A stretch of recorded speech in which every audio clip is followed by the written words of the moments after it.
The Scottish referendum was one of the biggest political events of the last decade. Whichever way the result went, one thing was certain: the UK would never be the same again. When the No campaign won, there were calls for more devolved powers to Scotland. Now there are for the North East too.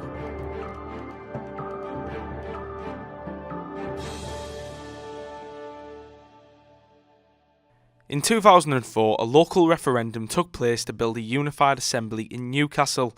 The plans were rejected with a large majority because of concerns about a greater number of officials, but that was 10 years ago. The BBC in Newcastle has been hard at work debating this issue, with a special programme dedicated to the various bodies involved in the argument. Already there are plans for lots more powers to go to Scotland, and straight after the referendum the Prime Minister began talking about English votes, English MPs for English votes for English laws, basically, but he also talked about more powers to cities, more powers out there, and the discussion really has started, certainly amongst the politicians, about how to devolve power in England, in what form, what should be devolved, etc. Should there be an English Parliament? So that kind of stimulates the debate, but we also want to know what the public think about this, what the problem is, why they feel perhaps that Westminster doesn't understand this region, and what the powers are they might want, and what form they might want them, whether they want them at all. These questions are arising again because can you have a united kingdom when Scotland is going to get so much more power, particularly in this part of the world when we're so close to the border? Is it right? Is it fair? Can it be justified for Scotland to have so much freedom over its own affairs? Members of all parties attended the event, some with more to say than others. Hilton Dawson, founder of the North East Party, believes the area need community voices to be heard and that Parliament's MPs don't know enough about the area. I think people see that there is a need to get major decisions taken here in the North East, those big decisions about people's lives, about jobs, about transport, about health, about housing, about education, all of the rest.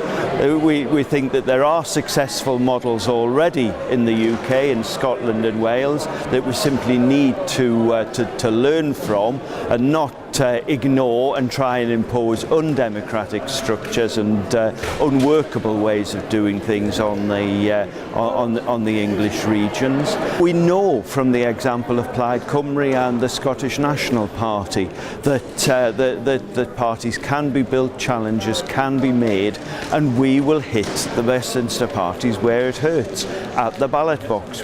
Other attendants were concerned about coverage of the northern cities. The North East has the ability to stand on its own 2 feet, but for that to happen, we need Westminster to let go and enable us to take much more of the decisions that affect us locally.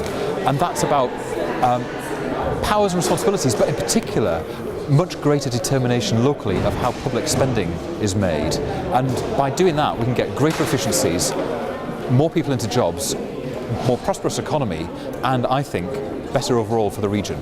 What we urgently need now is a people's debate, a people's constitutional convention.